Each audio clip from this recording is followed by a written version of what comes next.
ಹಾಸನ ಮಹಾನಗರ ಪಾಲಿಕೆ ವ್ಯಾಪ್ತಿಯ ಕಟ್ಟಡ ಪರವಾನಗಿ ಪಡೆಯಲು ಜಾರಿಯಲ್ಲಿರುವ ವಲಯ ನಿಯಮಾವಳಿಗಳಿಂದ ಸಾಮಾನ್ಯ ಮಧ್ಯಮ ವರ್ಗದ ಜನರು ಸಂಕಷ್ಟಕ್ಕೆ ಸಿಲುಕಿರುವ ಬಗ್ಗೆ ಸಾರ್ವಜನಿಕರಿಂದ ಅಸಮಾಧಾನ ವ್ಯಕ್ತವಾಗಿದೆ. ಕಟ್ಟಡ ನಿರ್ಮಾಣ ಕಾರ್ಯದಲ್ಲಿ ತೊಡಗಿರುವ ದಿನಗೂಲಿ ಕಾರ್ಮಿಕರು ಕೆಲಸದ ಕೊರತೆಯಿಂದ ಸಂಕಷ್ಟ ಅನುಭವಿಸುತ್ತಿದ್ದು, ಸಿವಿಲ್ ಇಂಜಿನಿಯರ್ಗಳು, ಕಾಂಟ್ರಾಕ್ಟರ್ಗಳು, ಗಾರೆ ಕೆಲಸದವರು, ಟೈಲ್ಸ್, ಮರ, ಪ್ಲಂಬಿಂಗ್ ಹಾಗೂ ಎಲೆಕ್ಟ್ರಿಕಲ್ ಕ್ಷೇತ್ರದ ಕಾರ್ಮಿಕರಿಗೂ ಕೆಲಸದ ಅಭಾವ ಉಂಟಾಗಿದೆ ಎಂದು ಹೇಳಲಾಗಿದೆ.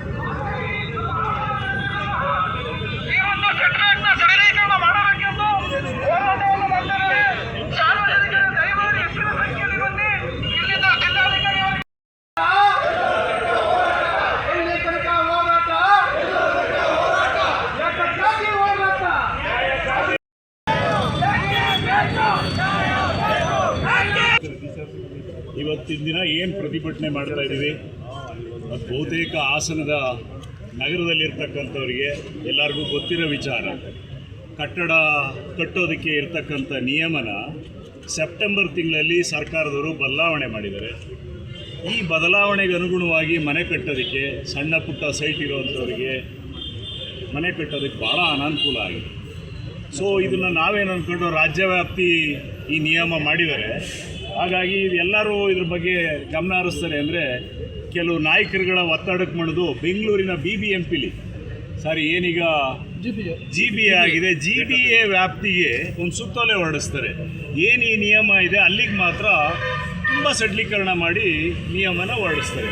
ಆಗ ನಾವೆಲ್ಲ ಏನು ಅಂದ್ಕೊಂಡು ಇಲ್ಲಿಗೂ ಎಲ್ಲದೂ ಕ್ರಮೇಣ ಎಲ್ಲ ನಾಯಕರುಗಳು ಇದ್ರ ಬಗ್ಗೆ ಒತ್ತಡ ತಂದು ಇಡೀ ರಾಜ್ಯ ವ್ಯಾಪ್ತಿ ಎಲ್ಲ ಕಾರ್ಪೊರೇಷನ್ನು, ಎಲ್ಲ ನಗರಸಭೆ ಎಲ್ಲ ಕಡೆಯೂ ಬದಲಾವಣೆ ಮಾಡ್ಬೋದು ಅನ್ನೋ ನಿರೀಕ್ಷೆಯಲ್ಲಿ ಕಳೆದ 7 ತಿಂಗಳಿಂದ ಎಲ್ಲ ಇಂಜಿನಿಯರ್ಗಳು, ಮನೆ ಕಟ್ಟುವಂಥವ್ರು ಎಲ್ಲ ತಾಳ್ಮೆಯಿಂದ ಕಾಯ್ತಾಯಿದ್ರು.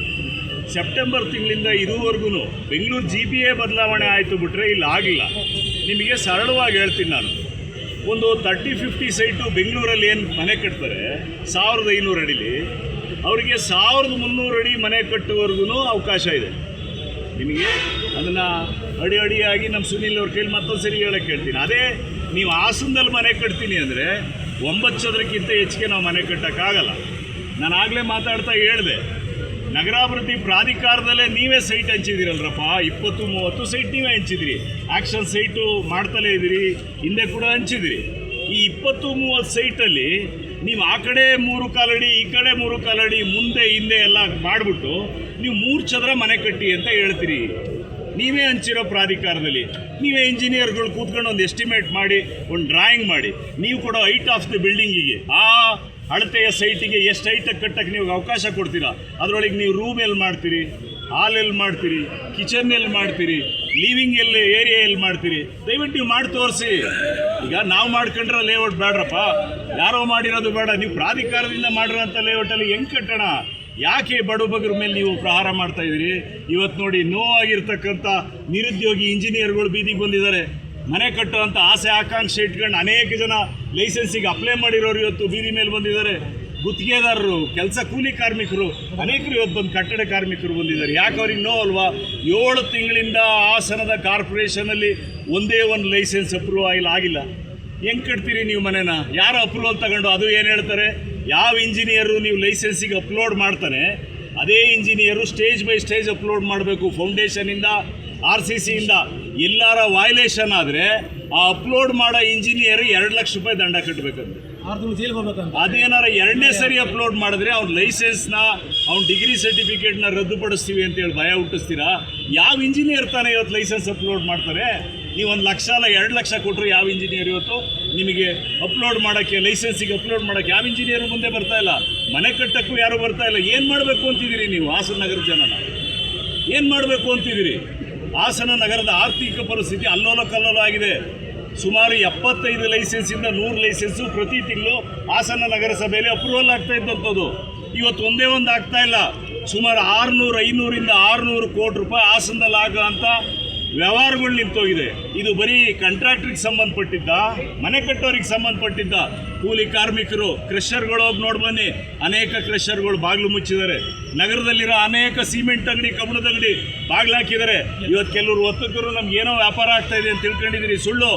ಇಲ್ಲಿ ಬಂದರೆ ದುಡಿಮೆ, ಬ್ಯಾಂಕಲ್ಲಿ ಸಾಲ ತಗೊಳ್ತಾರೆ, 25% ದುಡ್ಡು ಇಟ್ಕೊಂಡು 75% ಸಾಲ ತಗೊಂಡು ಮನೆ ಕಟ್ತೀವಿ. ಆ ಬ್ಯಾಂಕಿಂದ ತಗೊಂಡಂಥ ದುಡ್ಡು ಎಲ್ಲಿಗೆ ಹೋಗುತ್ತೆ? ಎಲ್ಲ ಕಡೆಗೂ ಹಂಚು ಹೋಗುತ್ತೆ.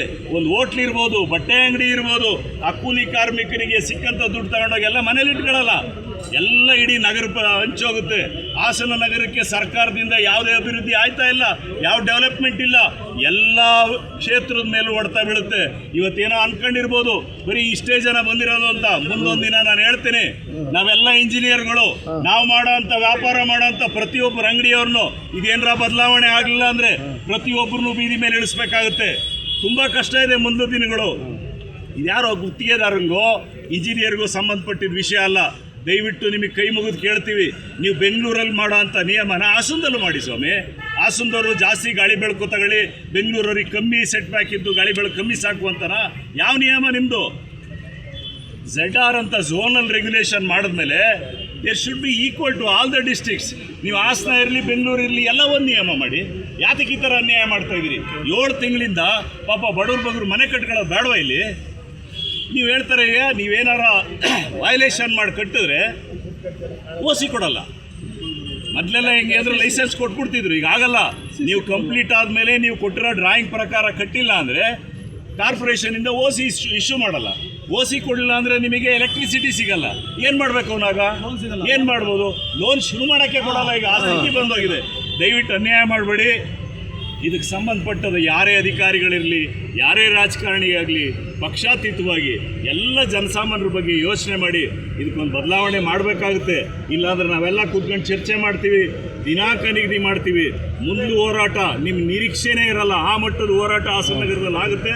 ದಯವಿಟ್ಟು ಅಷ್ಟರೊಳಗೆ ಎಚ್ಚೆತ್ಕೊಂಡು ಬೇಗ ಇದನ್ನೆಲ್ಲ ಸುಧಾರಣೆ ಮಾಡಬೇಕು ಅಂತೇಳಿ ನಮ್ಮೆಲ್ಲರ ಆತ್ಮೀಯರ, ಸ್ನೇಹಿತರ ಪರವಾಗಿ, ಹಾಸನ ನಗರದ ಜನರ ಪರವಾಗಿ ನಾನು ವಿನಂತಿ ಮಾಡ್ಕೊತಾ ಇದ್ದೀನಿ.